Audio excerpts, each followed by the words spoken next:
Bapak Ibu, tadi kita sudah belajar bagaimana caranya menabung dengan secara rutin. Nah, sekarang kita lanjutkan bagaimana cara memilih tempat menabung. Rutin menabung memang merupakan tantangan yang berat Bapak Ibu, apalagi kalau kita memiliki penghasilan yang tidak tetap. Menabung dengan rutin dapat disesuaikan dengan pola pendapatan kita. Hari ini misal kita dapatnya 50.000, sisihkan berapa rupiah untuk menabung. Rutin setiap hari dilakukan, yaitu bisa dilakukan dengan harian, mingguan, bulanan, atau musiman saat panen. Seperti di lingkungan kita nih, seperti panen padi misal, ada pendapatan yang kita peroleh, sisihkan berapa rupiah untuk menabung. Itu setiap kali ada pendapatan, kita rutin menyisihkan. Sekarang, coba Bapak Ibu, siapa yang sudah mulai menabung ya? Saya sudah. Belum. Saya sudah loh. Oke, menabungnya di mana Pak? Saya di BRI, Bu. Kenapa nabungnya di BRI Pak? Karena mempermudah, jaraknya dekat Bu dari rumah saya. Alasannya karena dekat dari rumah ya. Iya. Begini Bapak Ibu, kita perlu mengetahui kelebihan dan kekurangan tempat-tempat menabung supaya kita mendapatkan berbagai keuntungan di situ. Nah, sekarang yuk kita lihat gambar di sini bareng-bareng. Kelihatan nggak ya ini ya? Duh, nggak kelihatan Bu, coba Bu. Coba dilihat lagi, Ya, ya, kelihatan. ya. Oke, kita lihat. Tempat menabung ada di mana di rumah? Biasanya kalau menabung di rumah itu ditaruh di mana? Celengan. Ini tempat yang paling mudah dijangkau, nggak ada risiko. Risikonya kalau ada orang yang mau ngambil sih ya. Kemudian kalau tempat sekolah anak, di sekolah anak itu biasanya ada tabungan siswa ya. Bisa. Di situ lokasi mudah dijangkau. Hanya saja setorannya tidak harus rutin atau tidak diwajibkan. Hanya sesekali kalau kita memiliki anggaran atau kelebihan pendapatan. Bisa diambil sewaktu-waktu enggak kalau nabung di sekolah? Enggak ya. Kemudian ada biaya administrasi tidak? Tidak. Mendapat bunga nggak kalau nabung di sekolahan? Tidak. Tidak. Ada risiko dicuri kalau nabung di sekolahan? Enggak. Oke, sekarang arisan. Ikut arisan nggak Bapak Ibu? Ikut. Lokasinya mudah karena dekat dengan kita ya. Ya, iya Ya, setorannya dong. rutin. Bisa diambil sewaktu-waktu kalau arisan? Tidak, biasanya arisan itu sudah ditentukan. Tukan. Tidak bisa diambil sewaktu-waktu. Ada Dikocok. biaya administrasi nggak di arisan? Ada ya. Mendapat bunga? Ada bunganya? Tidak. Ada risiko dicuri kalau arisan? Kadang iya, kadang Kadang enggak. iya, kadang enggak. Kalau yang megang arisan kabur, duitnya juga Lenyap. lenyap. Kemudian ada kelompok simpan pinjam. Ada yang ikut enggak nih kelompok simpan pinjam? Ada biasanya PKK. Kemudian kumpulan ibu-ibu ya. Ya. Bapak-bapak ada enggak ya?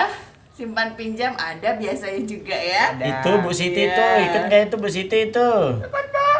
Bagus lah. Ada setoran yang harus rutin dibayarkan? Tidak. Bisa diambil sewaktu-waktu? Bisa. Ada biaya administrasinya enggak nih disimpan pinjam? Ada. Ada, biasanya ada ya, Bu, ya? Ada bunganya? Ada. Enggak. Kalau disimpan Oh, nggak ada pinjam ya? nggak ada bunga. Hanya ada administrasi di awal. Di awal. Ada risiko? Ada. Setiap kegiatan mesti bersiko dong, Bu. Pengurus bisa membawa lari uangnya kalau disimpan pinjam. Kemudian koperasi, kenal nggak ini koperasi? Apa sih koperasi itu ya? Sama saja, koperasi itu tempat untuk menabung uang kita. Gitu ya. Koperasi itu biasanya kalau yang terjangkau dari rumah kita ya, ada setoran rutin atau simpanan wajib. Bisa diambil sewaktu-waktu, bisa ada administrasi waktu di koperasi.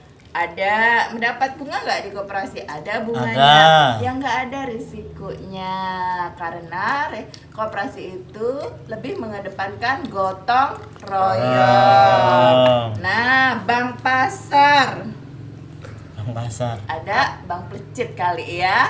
Bang Titil, Kita Bu. kenalnya ya. Bank Titil. Lokasinya mudah dijangkau? Enggak, biasanya kalau bank pasar itu datang ke kita. Nah, ini tempat-tempat menabung yang nanti bisa kita pilih. Oke? Oke. Ya. Oke. Oke.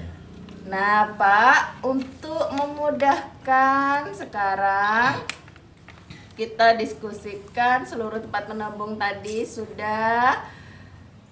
Setiap tempat menabung, Bapak Ibu, memiliki kelebihan dan kekurangan. Jadi kita perlu membandingkan dan memilih mana yang sesuai dengan kebutuhan kita agar tujuan menabung bisa tercapai.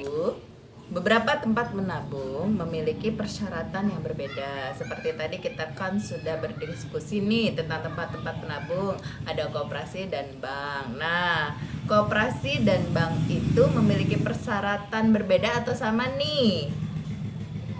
Berbeda. Beda. Oke, sekarang bisa kita lihat brosur cara membuka tabungan bank dan koperasi. Di sini dijelaskan kalau bank persyaratannya satu, menunjukkan identitas diri, apa KTP atau SIM. Kemudian mengisi formulir yang telah disediakan oleh bank. Kemudian membayar setoran awal minimal yang sudah ditentukan oleh bank tersebut. Untuk koperasi sama-sama menunjukkan identitas diri, tapi selain KTP atau SIM bisa dengan KK atau lainnya. Setelah itu mengisi formulir keanggotaan sebagai anggota koperasi. Kemudian ada simpanan pokok yang hanya sekali selama menjadi anggota. Simpanan pokok ini di awal ya Bapak Ibu, saat kita ingin menjadi anggota koperasi, ada simpanan pokok yang ditentukan hanya sekali. Kemudian ada simpanan wajib. Nah, simpanan wajib ini sesuai kesepakatan anggota. Bisa dia berbentuk bulanan atau tahunan dengan nominal yang sudah ditentukan oleh koperasi tersebut.